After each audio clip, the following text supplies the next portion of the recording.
All right, let's talk about, I think it's up to 8, selection of oils. Now that you know everything there is to know about aviation oils, it's time for you to learn which one to choose. Number 1, A. That makes sense? 8A, sure not. All aircraft oil.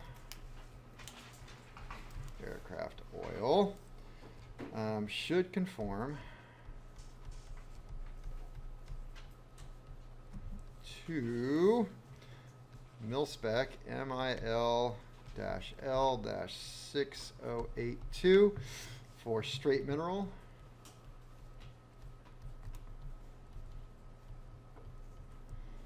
Or MIL-L 22851.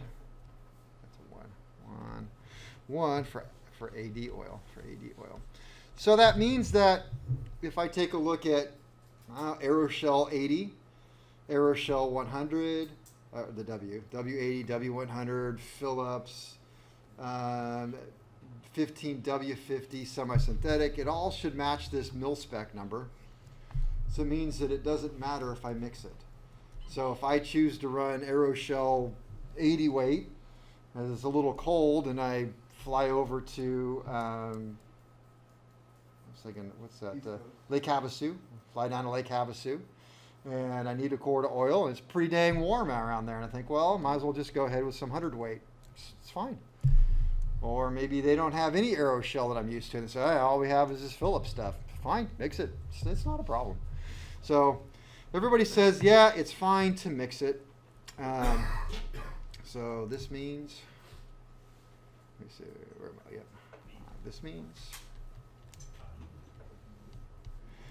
means that it is acceptable, to mix oils,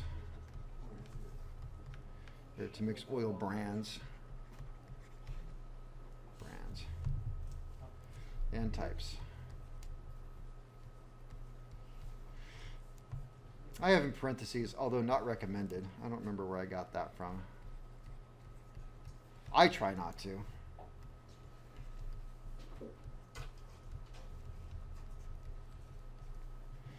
Try to keep it the same.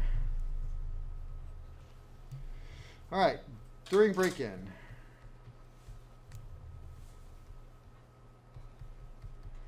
So TCM and Lycoming both recommend. Both recommend what? Yep. Mineral oil. Recommend mineral oil for break-in. Not Lycoming turbo engines.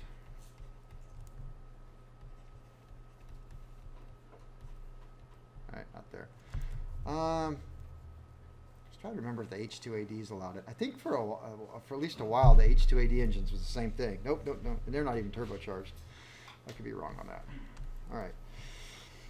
So this company is not around anymore. ECI, it was Engine Components Incorporated, but they sort of were becoming huge when I was in the industry. I don't know what Superior's doing. I think Superior just kept quiet on it because they were selling stuff and just, yeah, they didn't mention it. But ECI did. So so back in the day, there was the factory. Want me to wait for you guys for a little bit here? Sorry, I was just wondering what one of the things were. I got it written down. Okay. I got it all written down. Okay. So, yeah, the factory, then Superior came out with their stuff. And like I've said before, Superior really raised the bar. And their products were much, much nicer and cheaper, which was really nice. And so I feel like it kind of forced the factories to follow suit. And their products became a little less expensive and a little nicer. And then ECI came on. And they were like the new Superior on the block. Although it's not like their stuff was nicer because the Superior stuff was really nice. They brought the price down. So I would say they were equivalent with Superior, their packaging was not as nice, and it wasn't, but the product was fantastic, and the prices were better. So I started doing a lot of stuff with ECI. ECI was making stuff I think Superior wasn't. Crankshafts. They were also, instead of just building and selling, ECI had major machine shops that would work with you. So, I was they were making cylinders, crankshafts, different parts, machine work. So I had quite a relationship, especially with the one up, I think, when they were Oregon, Washington, and I was doing a lot of business with them. Buying a lot of their cylinders, really liked them, had no problem with it. Later on, ECI had some airworthiness directive issues that came out with some bigger bore cylinders, unfortunately. But so ECI, let me see, and several engine shops, mine being one of them. Several, where am I here? Engine overhaul shops disagree with the use of mineral oil and recommend AD oil right from the get-go. ECI was a big proponent, so ECI recommended Phillips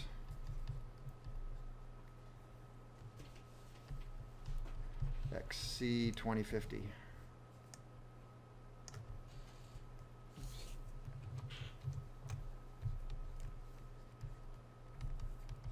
That's what they wanted. All their cylinders broke in on. And then they said, and just keep using it. Just use it from day one and keep going. They made crankshafts. Use it, keep going. That's what they liked.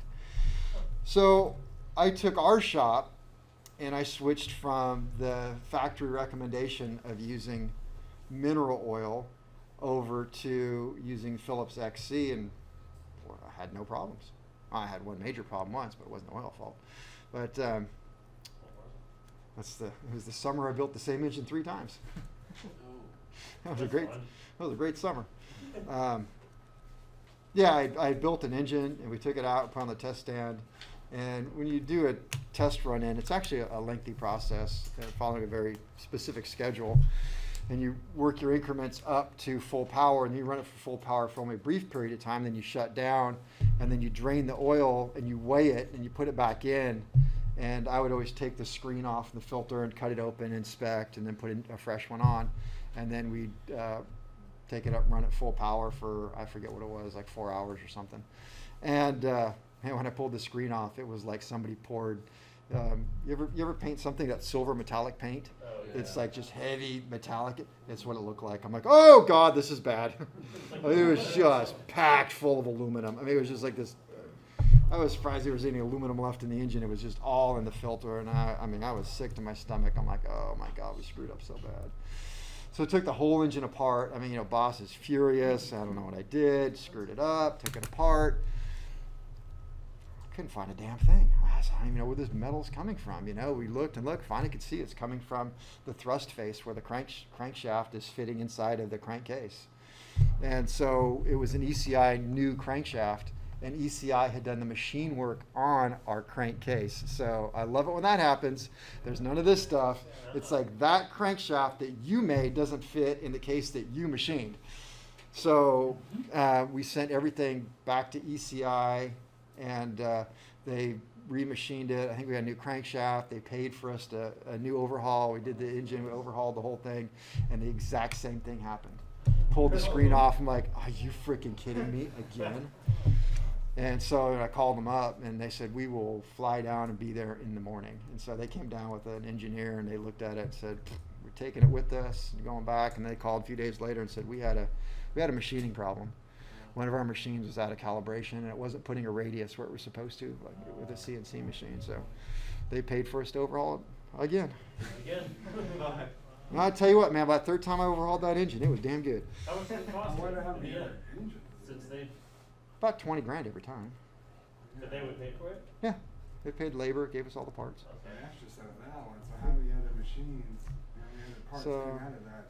All right, so while I'm on this subject then, in case I don't write it down later, let's think about something right here. So it's not terribly uncommon for a cylinder to have a problem because every annual inspection, what do we do to them? Compression test and Continental for sure. Bore scope, right? And if we see a little bit of green, a little bit of mold growing on one of the valves, That means bad. right? And it's not mold; it's burning. So what do we do? Throw the engine away? No, you take the guide out or the. You take the cylinder off, cylinder off. and you can overhaul, repair the cylinder. Okay, you've put in new rings now. Okay, because that's what you do. You put in new rings. You go that far. A set of rings is not that expensive. You go and put a new set of rings in. Now you have to go through Breakin. Which oil do you use for Breakin? Mineral. So you drain all of that AD oil out that this engine's been running on. And you're going to put mineral oil in to break in that one cylinder when the other 5 are fine. The crankshaft has been running on. That's what you do. Or you don't. And if you don't, then you run the AD oil. Then what does that say? Does it say the cylinder won't break in? Or it'll break in just fine? If it'll break in just fine, then why did we use their mineral oil to begin with? If it won't break in and you have to use mineral, then what is that doing to the rest of the engine? See the whole train of thought? It's like this circular, so. Catch-22. Sure. You're just stuck in a loop. Yeah, you're stuck in a loop. So if you use Phillips XC2050, I don't want to make it sound like this is like the oil.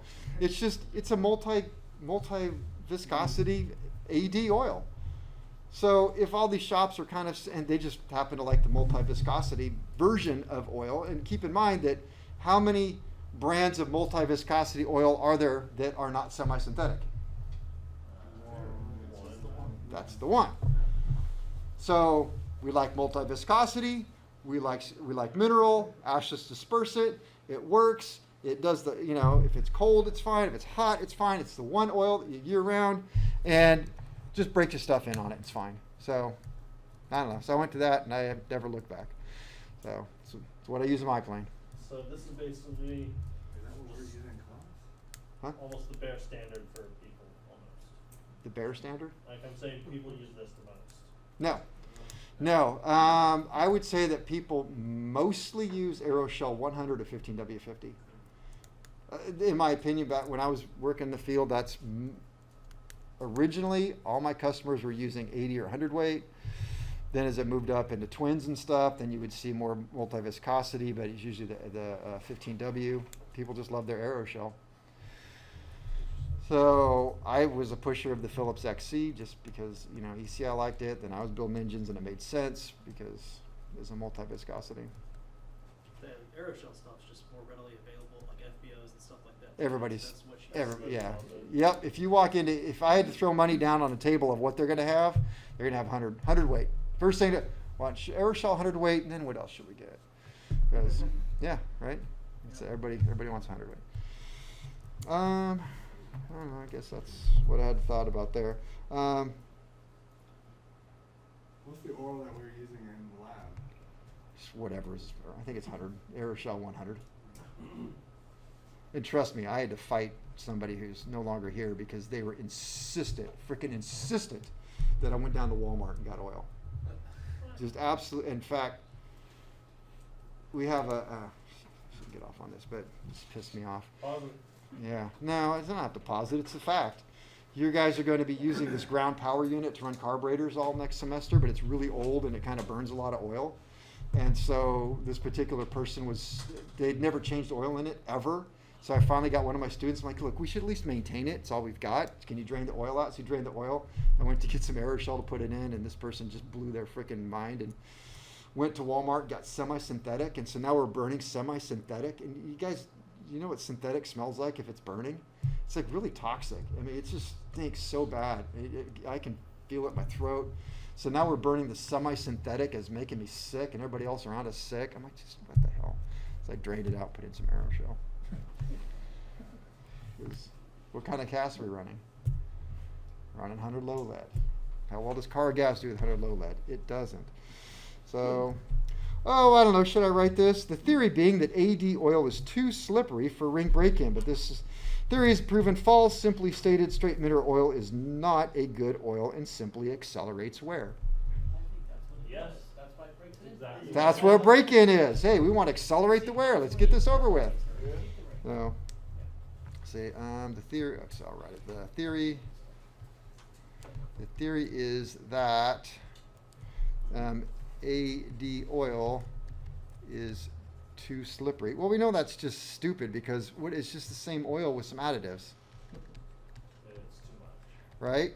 And so instead of suspending the particles, it's just slinging them out. It's too slippery for ring break-in.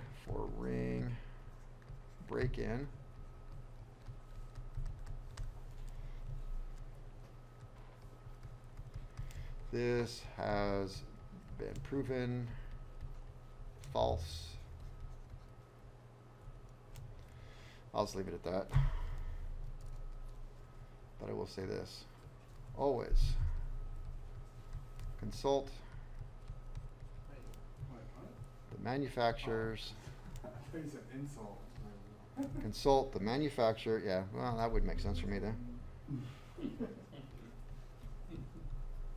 Manufacturer service bulletins and follow it. Follow it unless you want to warranty the engine.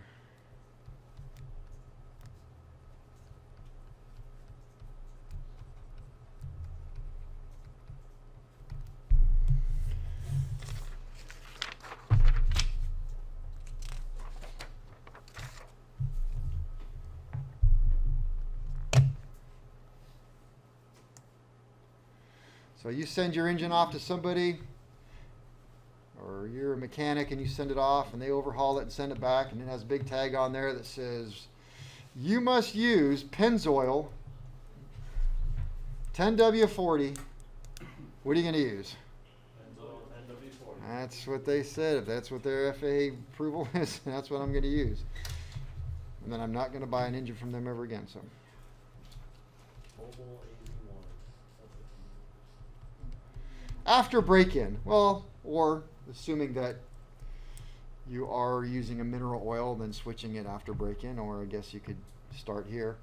I would not ever, I don't think I would use Aeroshell, any of the pluses for break-in. This is just me thinking off the top of my head here. I wouldn't use the pluses for break-in because it has that additive in there and it's a little too slippery. I don't think I would use then, so that'd be the 100 plus or the 15W50, the semi-synthetic. I don't think I would want those for break-in. So you wouldn't want multi-viscosity? No, I'd use the Phillips XC. Use the yeah. But the Aeroshell 15W50 is a semi-synthetic. Right. Okay. So. Okay. After break-in. So what are you going to use after break-in? So, or to do it. So the first consideration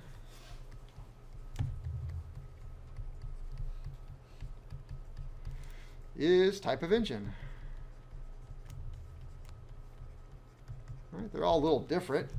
If you have a radial engine, you got to use a little bit thicker oil. So opposed engines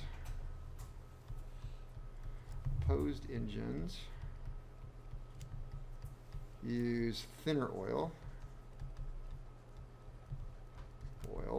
than radials. So if I had a radial engine, let's see what we got here. Thought I had this stuff for radial engines. Guess not.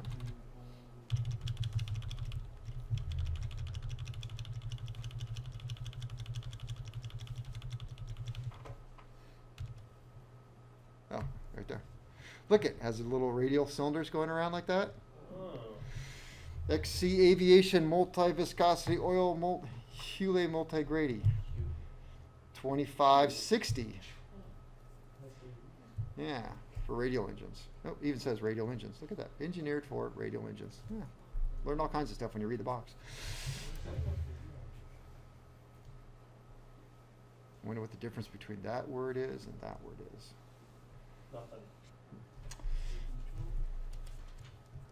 What's the difference between this oil here, Aeroshell, and the XC? Synthetic and. Semi-synthetic versus. Multi-viscosity. Alright, they're both multi-viscosity. Semi-synthetic versus mineral. Alright, second consideration. So first thing, what kind of engine do you have? Alright, well, flat engine, right? Opposed. Okay, makes it easy. Second consideration. Consideration is temperature. Temperature. If it's hotter, I want an engine that is, or an oil that is thicker. I don't remember where I got this chart from, but it's a service bulletin. I don't remember whose.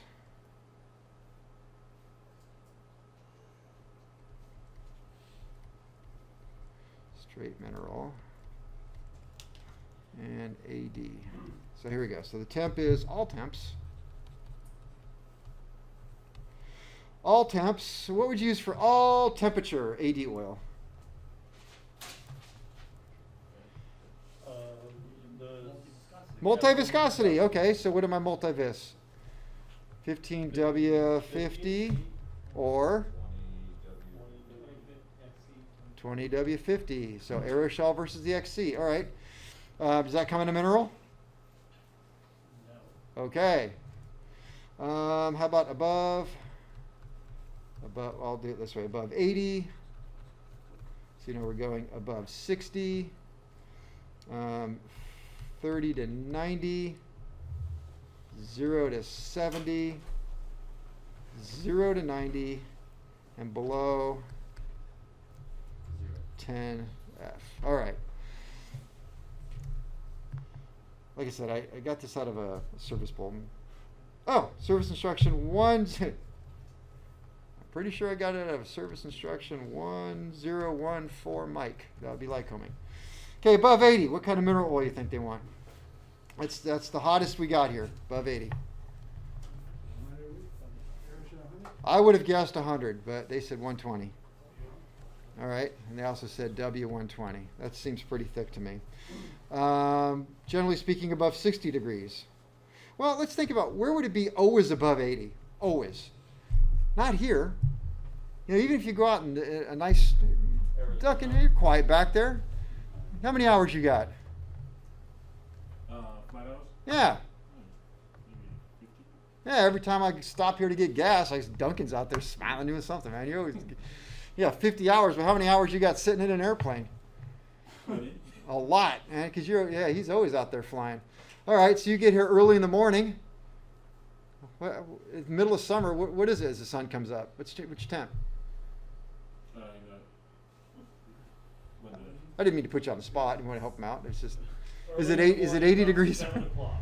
40, 50, 50, 60. Is it? Yeah, 50. Okay, so that's definitely not above 80, right? Nope. So we got to be talking about Phoenix, right? Where it's like, whoa, man, it really cooled down to like 80 degrees last night.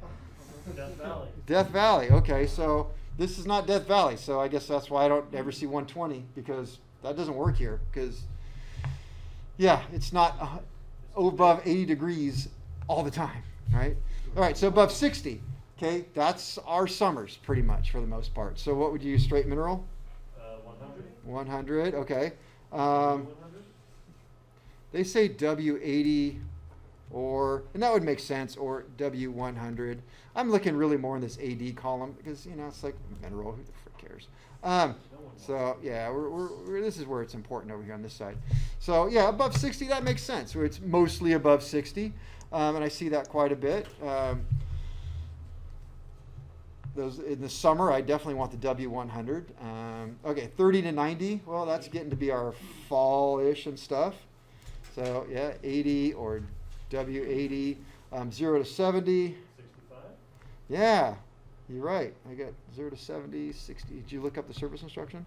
No. W65, W80. Have SAE 20 W40. I don't know where the hell that comes from.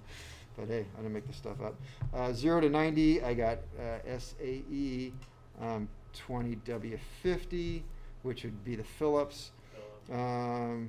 So again, 20 W50 or 15 W50. So both the multi-viscosities. If you got to go from 0 all the way to 90, you got to go multi-vis. Below 40 degrees, that'd be below 10. I'm sorry, be 40. They have W65 or 20 W30. I don't even know where you get that kind of stuff.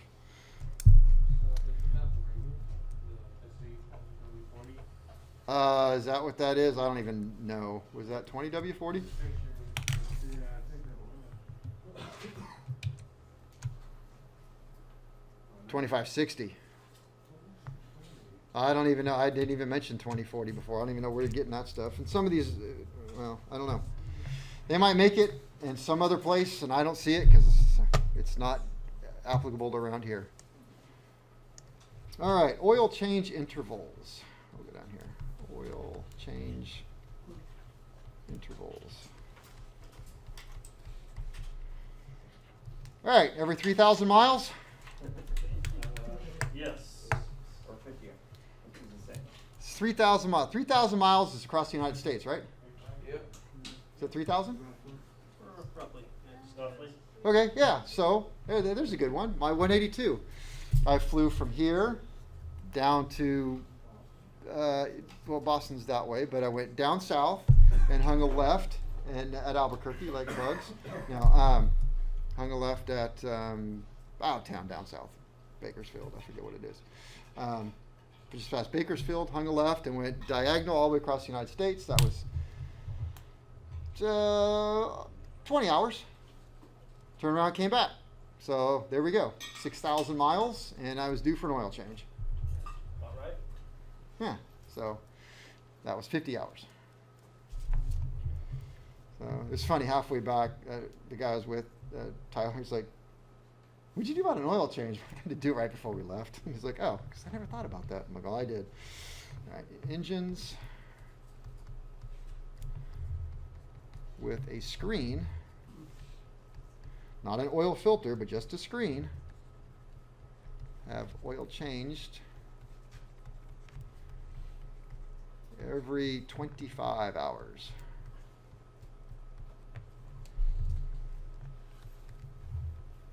Not to exceed 4 months.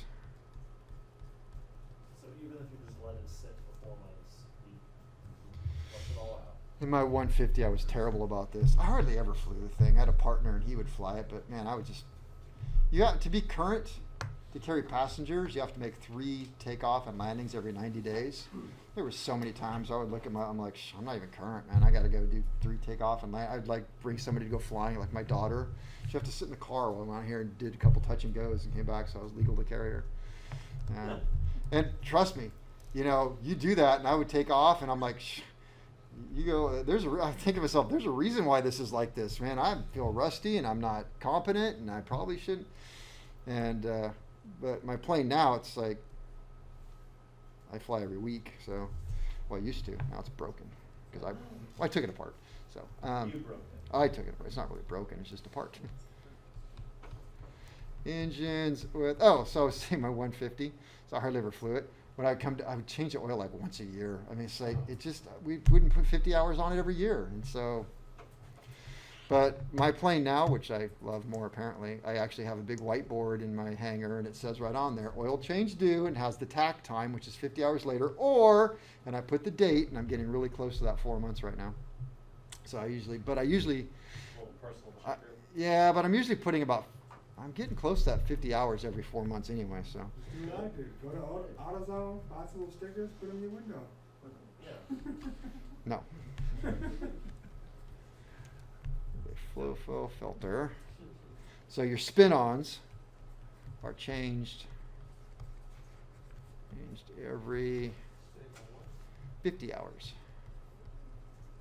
50 hours. Not to exceed 4 months. All right, that's not always the case. Even with the spin-on, some engines, even with a filter, filter are changed every 25 hours. Even if they filter or change every 25 hours. That's the TIOs. Oops, TIO. What's that stand for? Time between overhaul? No. No. Turbocharged injected opposed. So the TIO. That's going to be a Lycoming engine. Oh. That was close. Oh yeah. Don't forget to check suction screen.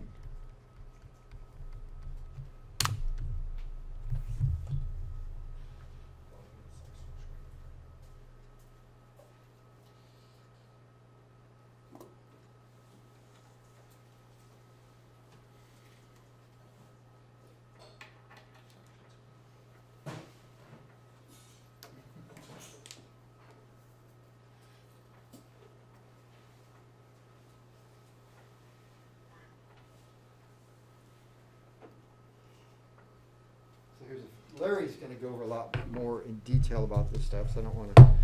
You guys will get an opportunity to do this. But whenever you change oil, you pull off your filter and you cut it open, and inside you have one of these with paper plates all the way around it. And you take your paper and you cut it off, and you fold it, and you inspect it. And this one's got a few little chips and stuff on it. But you inspect it. I always hold my breath while I check it because it could be really bad. If you really want to get crazy, you get some fresh solvent. You wash it off in the fresh solvent, and you'd be shocked at how much metal is really in there. You can't see it, but you take a magnet, and it's there's stuff in there. It's kind of interesting. Most filters, these little ones I don't think do, but the bigger ones do. They have a, but there's got to be some way, no matter what, to bypass the filter. So if the filter gets plugged up, that it'll bypass it, because it's better to have dirty, nasty oil that's full of metal than it is to not have oil, because what are you protecting at that point? So but here's the screens. So it's got like a fine mesh screen on the inside and a thicker one here. Lycoming has another screen. It's much bigger holes down the bottom. You guys, when you put your sumps on, you're going to see that one. And Lycoming wants you to pull that plug and look at the suction screen, because the first screen, then this is the last screen. On some engines, Lycoming goes this way and out. No, this in and out this way. Continentals goes the other way. Goes in this way and then out. And so, like when I change Continentals, I always tell people, you pull it out in a Continental, put your finger in and wipe around, see what you come out with. Because there have been times I pulled a screen out and go, hey, that doesn't look so bad. And I've stuck it in, I'm like, oh my gosh, I got cut. You know, pulled out a bunch of nasty metal and stuff. We're like, okay, that's bad. That looked great. So something this is one of the coolest things I learned at Lycoming. I've always wondered, and I can see if this is a very small spin-on. This is one of the smallest ones I've ever seen. Looks like a car. Are you kidding? The one on my wife's car is like that. But the one on my airplane's twice that size. So they get big. And yeah, how much are the car ones?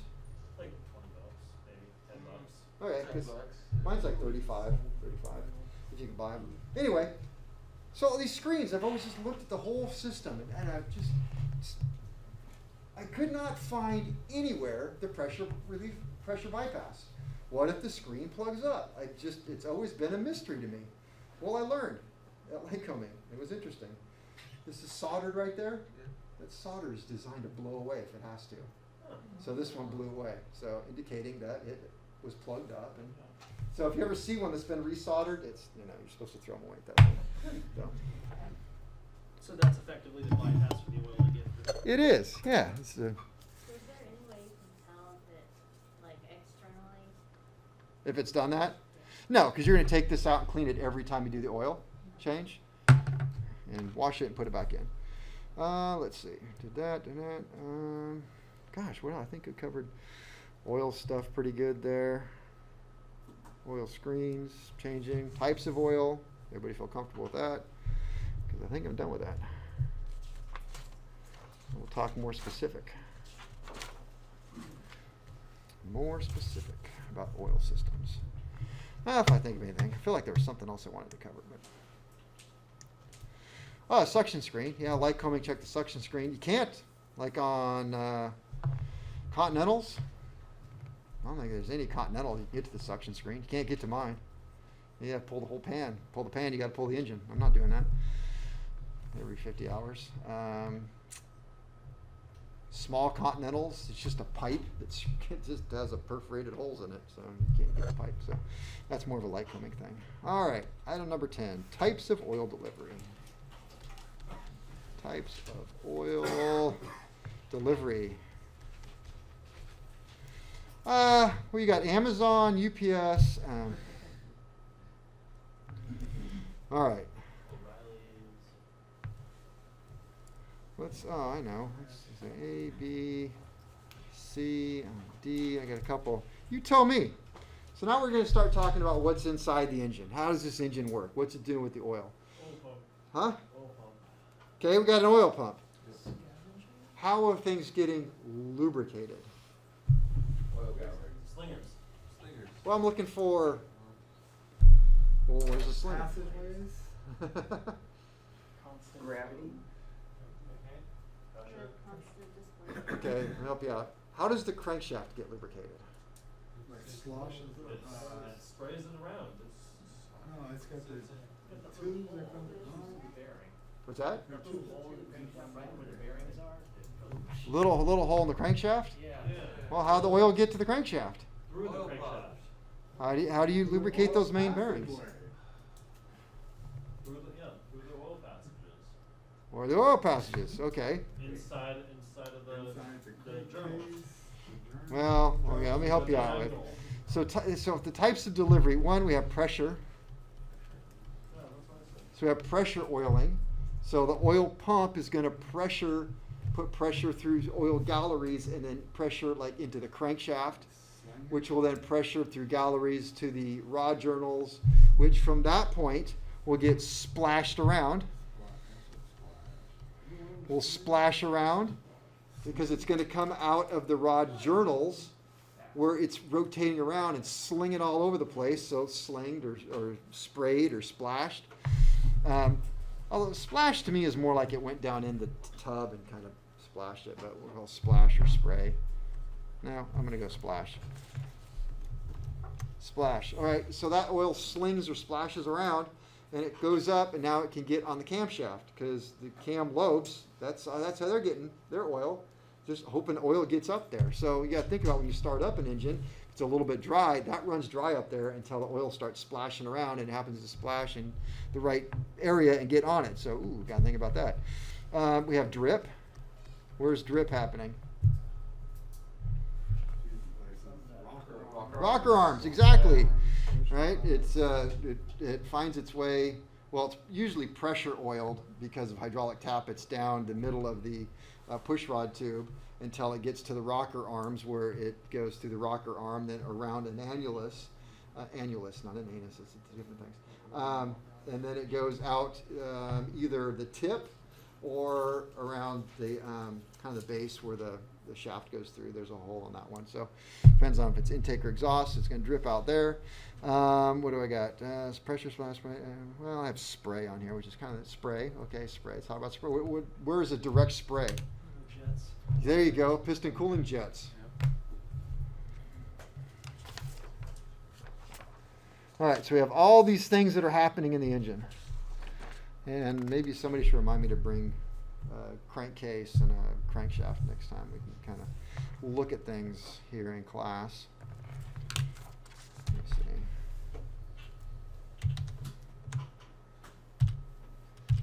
We talked about all that. Grease. I'm going to talk about grease. Here we go. Well, it's a basic system here. Yeah, it is cool. What do we got?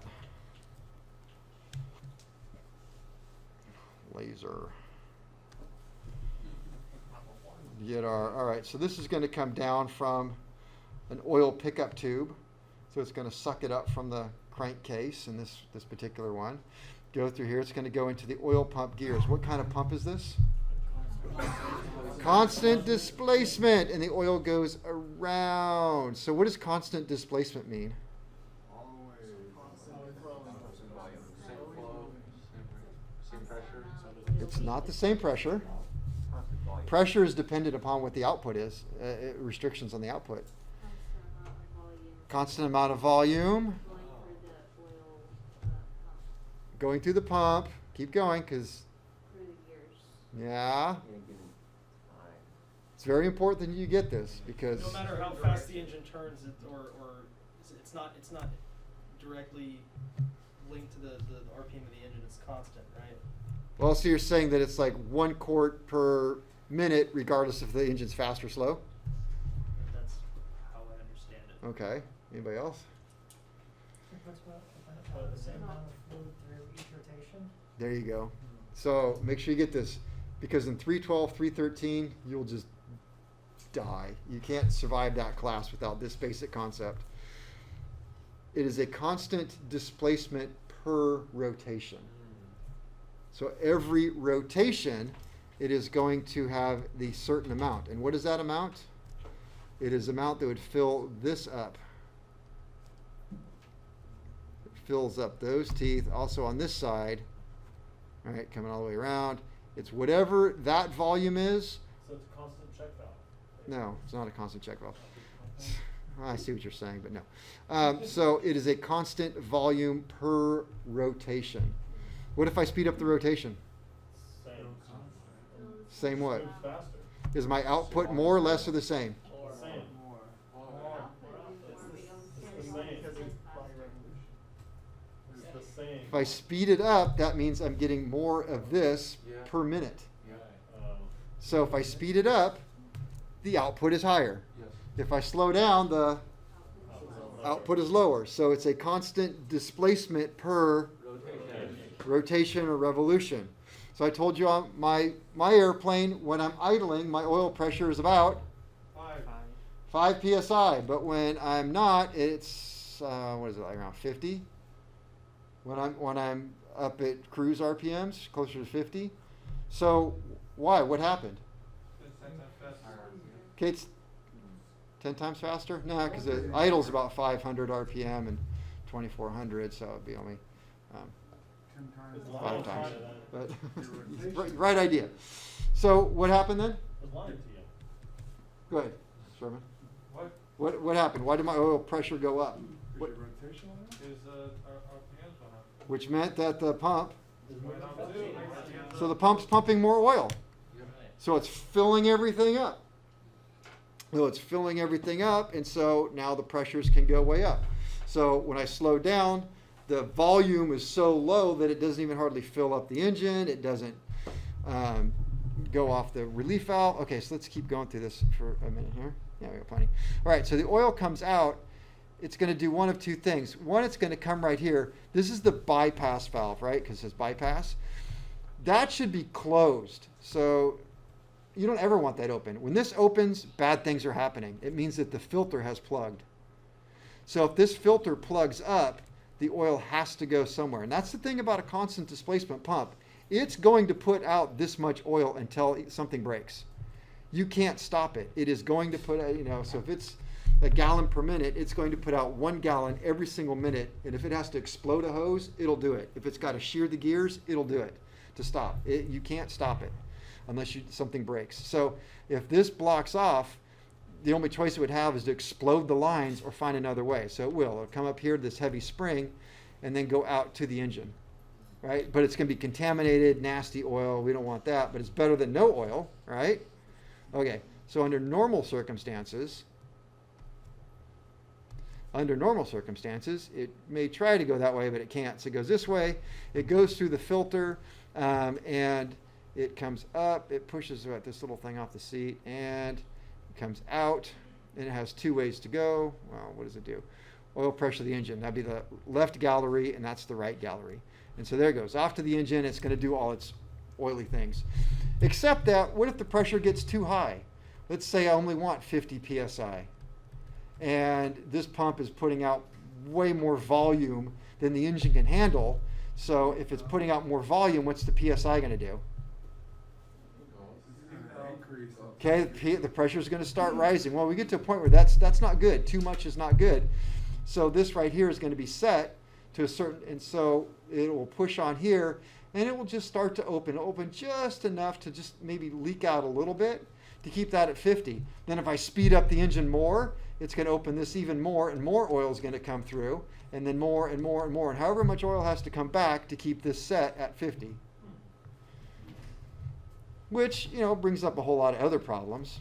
Sometimes you get problems where you can't get oil pressure, and it's just because this little thing right here isn't sitting properly. I've seen that many a times where it just has a constant leak going through it. It's got a constant leak, well, then oil will go this way instead of the other way, and your pressure goes down. So you have to fix that, or maybe this spring broke, or it's not adjusted. But this is adjustable. Right, so oil pressure is adjustable. In this particular engine, it's nice. You just need a screwdriver, and you just screw it in, put more pressure on the spring. It makes this pressure go up. In your engines, you have the older style where you actually stack washers under here. And you AN 960-10s. You just stack them up, and it puts more pressure on the spring. And there's a limit in the book about how many washers you can use. So that's the oil system in a nutshell. There we go. And so we'll talk more about this, but we take a look at the whole thing. This looks like a Continental 360 or something. So we should have, oil pickup tube. I need a different color because they use red. Sucks it from the oil sump, goes up the oil tube, and it should go the oil pump. Oh, there it is. So, I see what they're doing. So they're going to go screen on this one, filter, oil pump. From the oil pump, I guess send it to the oil cooler, and then to the rest of the engine. So it's going to go in the galleries. This particular engine has a left and a right gallery. So what are these right here? Hydraulic lifters, tappets, right? So you have a gallery, it's going to go through all the tappets. Then another gallery that's going to go to this. What is this right here? Main bearing. It even says it, dang it. Right, main bearing. Then from the main bearings, of course it goes all the main bearings, it's going to go through the crankshaft tubes to the connecting rods, and you have other stuff, starter bushings, various other things. We're not going to talk too much about this, but do note that it's the same oil comes up through this right here, goes to the governor. The governor boosts it up to about 150, 250 psi or more, and shoves it back in here into the main bearings and up to the propeller. So that's how that works. Yeah. All right. Light combing system. That system. All right. I think that's probably full for tonight.